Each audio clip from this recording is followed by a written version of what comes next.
Well, thank you very much. And with that, the presentation, the keynote by Mr. Ripu Bajwa has now come to an end.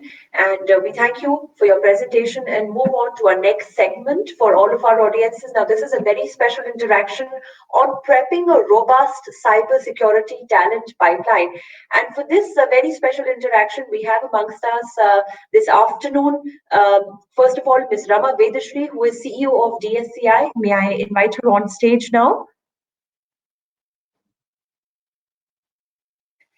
Welcome, Rama. And I'd also like to invite on stage for this very special interaction, Aparna Gupta, Executive Director, Customer Success at Microsoft India.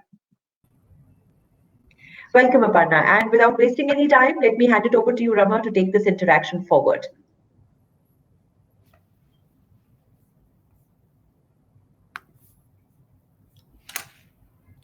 I can't seem to hear her. Good afternoon, everyone. Thank you, Samriddhi. And good afternoon, Aparna. Hi. Small world. Nice meeting you on this panel after quite some time.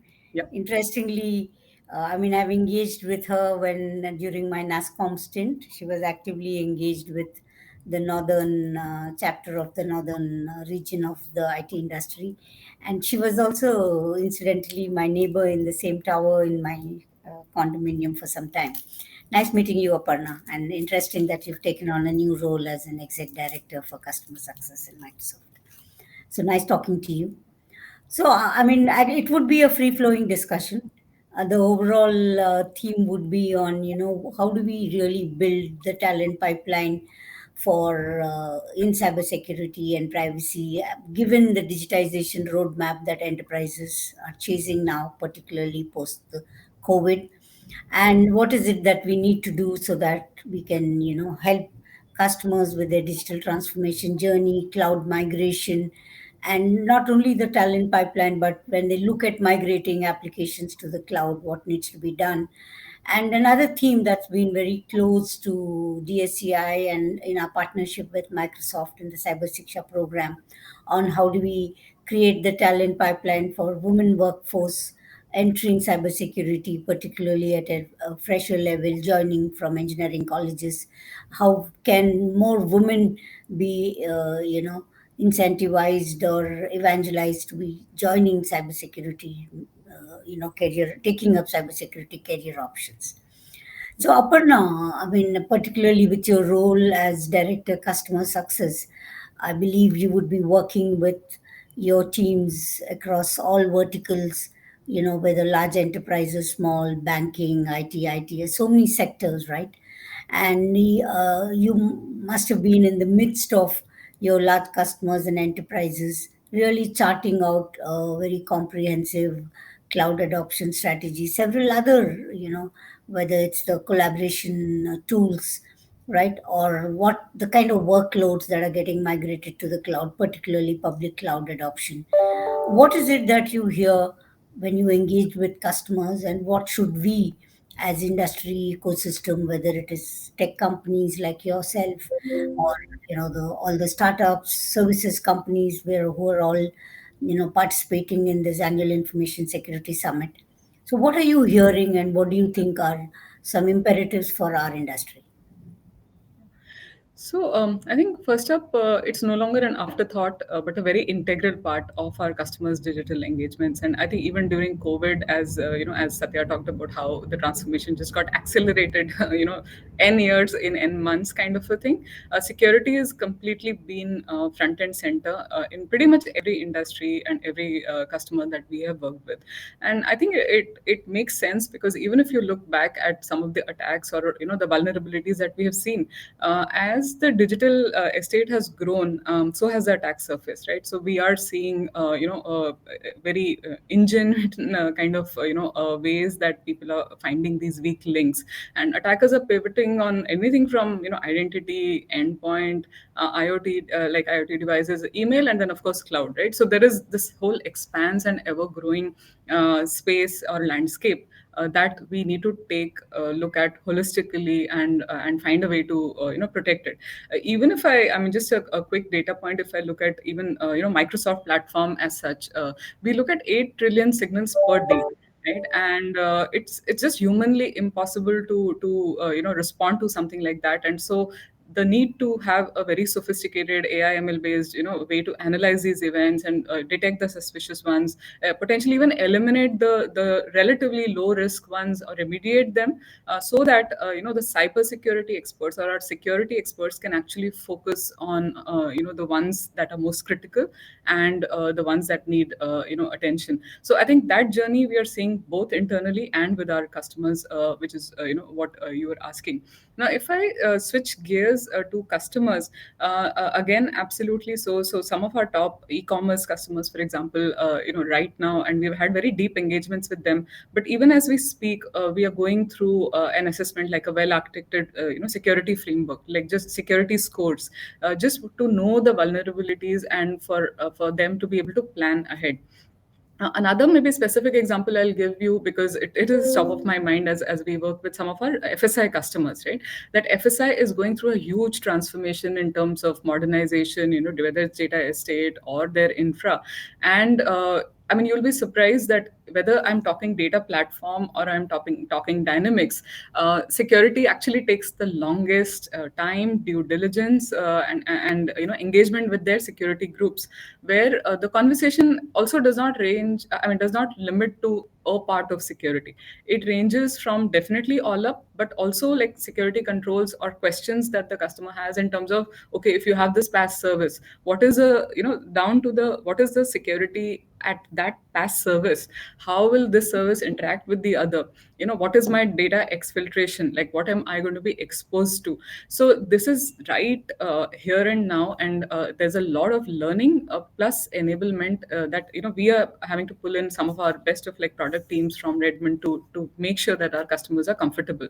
But the opportunity really then is to be able to stitch together like a complete framework, which is context, right? So that and especially, let's say, regulations in India, and as the regulation changes, or as data privacy bill comes in, to how to make sure that we make it as a generic framework, so that then it can enable potentially all our FSI customers.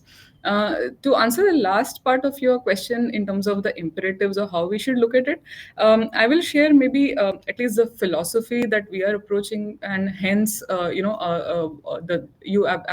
obviously, even in the previous session, I think he shared about the 250 plus services and ever growing that Microsoft provides.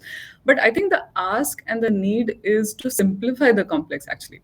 At the moment, there's just too many products and vendors, and it's just mind-boggling on how to run an efficient security program if you are a CISO, or a CXO. So I think that is really something that needs a solve.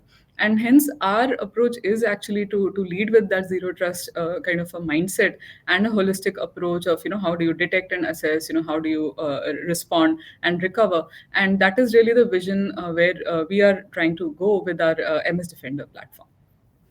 So it's good. At least one important takeaway I see from your customer engagements is now, when any of the enterprises whom you're engaged with is evaluating any new tool or product or platform, they are asking all the hard questions on Absolutely. security and Yes. data Yes.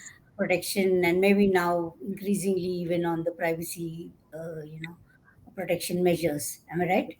Yeah, That's absolutely. good. I mean, we've always had this challenge that there was the CIO and maybe the CTO organization which is making all the decisions on the technology choices, what platforms, what of digital to be integrated. And then the task comes to the security to make sure it's rolled out or implemented in a secure way. It's good that mindset and the paradigm shift has happened, and people are looking also the point that you made on ensuring there is zero trust. Yeah. So particularly, do you hear on what are the expectations from CIOs, CISOs, and other CXOs when they're making those strategic decisions to migrate something onto the cloud? So I think essentially they want to have almost like a checklist based. So whether it's an app migration conversation or a data conversation, or even like I said, even if it's something like integrating an application inside of Teams, so potentially let's say one of their internal applications, and now we see even that as a part of the workflow, that if they are using Teams to communicate, collaborate, then they want to make it a part where the company might communications go out of there. Or if people are getting into the hybrid workplace and they want to say that they want to come to office, book a seat or whatever, right? So that workflow integration. But even in a discussion like that, I think security is something that is something that comes up. Plus, without that sign off, the actual migration doesn't happen, or the even integration in this case into almost like an out of the box platform like Teams does not happen. When you go to a larger migration, right, whether it's a lift and shift, from on-prem or to cloud, or potentially an app migration, the diligence there becomes even more. So just for example, if app services, even at a pass service level, it's like, what is your due diligence? How can we assure? And then what are the tests we are going to carry out to get that confidence that there will be no risk, especially as the exchange happens from one service to the other. So it is a consistent one. And again, if I go back to my let's say an e-commerce example, as you can imagine, I mean, they are sitting with so much of information about people. So again, that data, and what is PII data and how is it being handled? Is there any enhancement where while they know how to use the service, they know that the service will scale, but is there any additional checkpoint that they need to have from a security perspective? Is very, very mainstream, both for the CIO, CDOs, or of course the CISO. So, Aparna, I mean, the process, we always keep talking about the people, process, technology perspective. So, when it comes to people, whether it's the internal teams of the large enterprises, the security, and the overall technology teams, and Microsoft as a cloud service provider, and the ecosystem of partners you work with, which could be the independent software vendors, or the cloud solution providers, other SaaS providers who may be engaging with you. Sometimes there may be a cloud service provider in the form of a managed service provider who's working with you and the customer together as a ecosystem partners. What is the people challenge that we see both internal to the customer organizations and this entire provider ecosystem? Because it's never ever in the digital world, particularly when you look an end-to-end comprehensive cloud migration program, there is an ecosystem of partners who are supporting the customer to realize that digitization agenda. So what is the people challenge, and what do you think we as industry organizations like DSCI and NASSCOM should be doing in the talent pipeline development? So really good question, and probably again top of mind for many in the audience, because as you rightly said, whether you are the consumer, whether you're a partner, whether you are an OEM, like it is something that everybody needs. And we've already established that this is not an afterthought; it is a front and center conversation. And the scope of cybersecurity per se is also expanding. So privacy, the aspects of privacy. I mean, you take any lever, what needs to be thought through, and what kind of talent you need is just expanding. And so demand is clearly outstripping supply. There's no doubt about it. I mean, just like one data point, just from a projected work space gap that we are seeing, I believe 1.8 million cybersecurity professionals will be needed by 2022, and we are nowhere there. Right? And so the need is very real, and it's not as simple as there's one kind of a skill set and we'll be done. It's actually several flavors which might add up to this 1.8 million of workforce, and ever growing, that we will need. So I think one of the opportunity, I believe, or maybe a couple of opportunities I think we have here.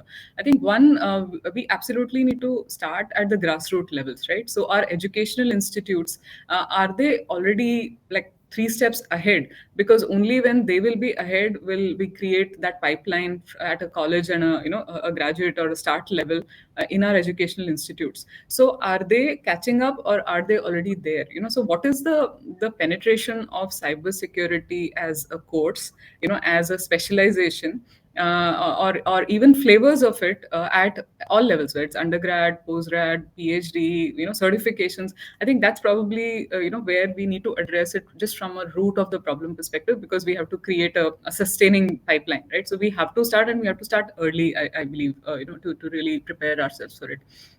The second, which is bringing in more women into this space, right? And I don't believe we need to delve into the fact that yes, half of our population is women, and so there is obviously an opportunity to for them to participate at half, if not more, even from percentage wise. And we know we are nowhere there, right? Even all up, we are at a 18%, 17% in terms of participation. So it's actually an opportunity to engage them early and have that kind of an intervention or catalyst where we can actually drive a lot more participation and preparedness for women professionals in this field, which I think is then all about how the venture that we have actually embarked with you. I'm just so energized in and I remember this was like, I think almost now 3 years back when we kicked off Cyber Shiksha as a mission. But it's just amazing to see the energy and the end to end. Actually, it's not just about certification, but even placement and how we have made that real. So I'm really looking forward to just building upon some of that as we move forward as one very important lever, because that will, if done well, half of that deficit can come from this kind of an intervention, really. So one aspect of the problem is drawing more women into STEM. I think worldwide that problem we are addressing, but in India we have made significant progress on that in terms of the number of women graduates who pass out of engineering colleges, and also the number of women engineers who are entering the workforce in the IT industry. I think we've made a significant progress. We need to continuously make more progress on that, because there are a lot more new emerging technologies, more specializations that are happening. How do we get women to take up that? But cyber is one, while we are cracking the overall women in technology and science problem a little better. I think drawing more of them to come into cyber, that's where, at least at an entry level, Shiksha has started making a difference. Because you'll be surprised, Aparna, when we started the program, both the Microsoft team, our partners like CDAC and NILET, and even the DSCI team was very skeptical whether we'll be able to get women engineers from tier 2, tier 3 cities to come and do a full-time program and take up a job where most of the jobs are in the big cities. Yeah. But when we started rolling out the program, when we went into the third batch, fourth batch, they were, very bright, meritorious women engineers, all the way from whether it is in J&K, Silchar, Sikar in Rajasthan, Vijayawada, Tirupati. And many of them have taken up a job in some of the largest IT industry and consulting firms. Yeah. So I think we just need to start the programs and roll out. It does take time to drive those programs. And now, when we are in the second year, we are entering the third year. We just see now the batches and the placement track record that's happening. And some of them are taking up roles in forensics, some of them are taking up in SOC and software engineering. I think there's a lot more that can be done, where we have a lot of women workforce in application development in our industry.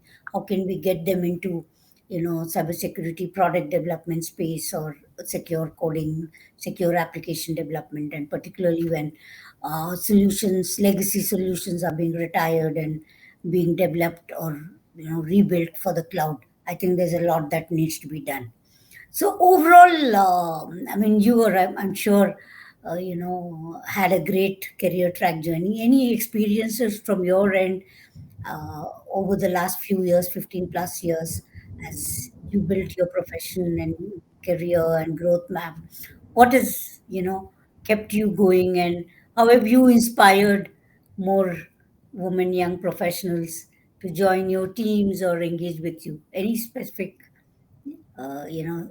sharing you want to do from your own experience? Sure. So, yeah, I think for me, there is a Robert Frost quote that really resonates on taking the road less traveled, and that's really what I have and try to and have done. And so, I think some of the kind of career moments for me have been, I think, the first where I graduated to be a biotechnologist. In COVID times, it's ironical because I was trying to develop a vaccine for malaria in in that short stint that right out of college. Software just happened by chance, but my largest career was actually in a startup. And I think that was my second pivot, that I got into software, but in an organization where, as you can imagine, in a startup, you get to do like pretty much anything and everything, So starting as a software engineer, but then building an analytics practice, going on to do product management and then general management for the Silicon Valley-based startup out of Gurgaon, which is where we were running our engineering, to seeing, that being the 12th engineer to seeing it go IPO. So like huge experience and a personal a kind of fulfillment in terms of career, I think. And I think the third switch or the milestone is to say, okay, what do I do next? And here I am at Microsoft, from a very small boutique startup to a large organization like Microsoft. But I think what has been common is just that desire to learn new things, learn more, and really make an impact based on technology to our customers, right? And that has been pretty common as a theme, especially in what I did in the last 8 to 10 years, really. Right. On your second part of the question, in terms of women, yes, and you probably know this already, but I think for me, it started with my CEO at that time in the startup that I'm talking about, who was a woman. She encouraged me to join and attend a Grace Hopper conference. I think many of you may know this is a Women in Technology conference. It used to not be in India, so I specifically traveled to the US to attend that time. But in 2009, it came to India, and that's really was my anchor for many years, to really get a lot more women in technology, and really encourage role model, maybe mentor, like whatever opportunities that there came. So I've really tried to make that happen. And then of course in your own job, like you asked, in terms of hiring, just small interventions, like, okay, are we seeing and getting diverse candidates in the pipeline, like not making sure that there is no role that gets hired for without at least some women profiles coming in. Obviously meritocracy will be the criteria to hire, but just not just letting it pass. The second one, making sure that the interview panel has at least one woman in those rounds, and it's okay if it's a joint one, because we don't want to have too many rounds. But those are just small steps that I think can go a long way in that direction. So hope some of it resonates with you. So, Aparna, at least in cybersecurity domain, we are seeing a lot of changes. I will share with you. I think when I took on this role in DSCI 4 5 years back, we tried to do a women in security roundtable, or just to get people together. My team and I put in a lot of effort, and we had 5 people in the room. Yeah. Okay. Whereas now, when we do those kind of sessions, and on the day zero of AIS is on Tuesday, on the 14th, we had an executive women's forum, like a leadership development program that we hosted in partnership with Executive Women's Forum and Target. And the kind of nominations that came in from all our member companies, right from mid level to some of them already in the CISO role. It was heartening to see the number of people who could participate in that program and come up and talk about the challenges and what does it take to do. So we are seeing a big change. We do have several public sector organizations, large enterprises now having women CISOs. I think they are in good shape. So as we move towards the next phase of the Cyber Siksha program, and given your experience with enterprise customers and their digitization priorities, and the kind of challenges that industry members are dealing with, or CISOs and CIOs are dealing with, what do you think we should be focusing on in terms of skill and talent development, whether it is women or young? And then we can bake some of your inputs into the next phase of the Cyber Siksha program. Sure. So I think, like I said earlier, that we will just have to keep ramping up on almost like these specializations under the cybersecurity umbrella, right? So even something as simple as, I think we're talking of the data privacy bill. So in whatever form or shape it comes, and then what is it that you need to learn? It's such a dynamic area. I mean, we talk of cybercrime, we talk of like what kind of equipment or even analytics that, let's say, a government body needs to be equipped with. So how can we keep pace with the content that we can create and certify and even update what are these some of these skilled engineers might know, because it is going to be a very very fast evolving space. So I think that's really the first one. The second is we will have to nurture. So even something like Cyber Shiksha, I think it's a really good program to onboard, some of these early in career or fresh out of college students. You mentioned about STEM and how India is actually doing well in terms of overall participation of even women in STEM, but we do see dropouts, right? We do see mid-career exits for women, and even you take all up level to nurture people who choose this career will be the second part. Again, whether it's a male or a female, it's more like how can we nurture the talent who decides to go into security, which means our content cannot go stale. We have to catch up, and we really have to bring it front and center on why a person should choose this career. To respond to the part that you mentioned about the customers in a good way, like we are saying, it is top of mind for leaders. It's not an afterthought. So that absolutely will help, because people will see that as a career where, yeah, they have a seat. They don't just have a seat on the table, but it's actually the first port of call that, let's say, even a CEO may have to say, what is the security or what is the vulnerability in what we are trying to do. So I think we have to create content. We have to keep the content fresh at all times. We have to diversify as we learn and as this evolves further. We have to nurture the people and the investment that we make. And then finally, yeah, I think we have to kind of make sure that this continues to become the front and center conversation for the right reasons. I mean, it's not just like we're trying to push this startup, but there is a reason why this is so important in the digital new world that we already are in. Yeah, I think you brought one important point on. There are dropouts, there are breaks that women professionals do take for whatever reasons. So I think one experiment that we are doing in Cyber Shiksha is a Women on Break program, where we have crafted a program for anybody with some experience, 2 to 7 years experience, and have taken a break, particularly in the area of, I think we have crafted this program for privacy. And there could also be, lateral movement, like you moved from biotechnology to software engineering. There we are looking at any law, management, risk professional, software professional, IT. They could have been doing something else, getting them deep into privacy. And then many of them, after a 2 years break, they had nothing to do with the privacy domain. They've got into big consulting firms, and some of them are getting into user organizations. So I think we just need to work as an ecosystem to create more such programs. Otherwise, there is demand, there is appetite, and keenness to get these kind of opportunities. Because I think particularly in cyber, it's you don't necessarily have to graduate to be a cyber. There are many other allied disciplines where you've had some work experience. How can you do a lateral shift midway into the cyber domain in the overall risk governance space? Or it could be where you're a great application developer, solution architect. How can you pick up skills where you can get into this domain as a specialist? Forensics, I think there is a big demand that is growing up. So I think we need to look at that and come up with those programs.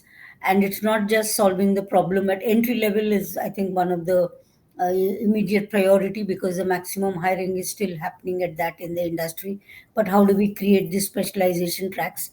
And given your own experience in a startup, and also maybe Microsoft R&D division and all that, I think in the startup community itself, there is a great need for specialization and getting more workforce, not only in cyber, but in the overall product development in cyber.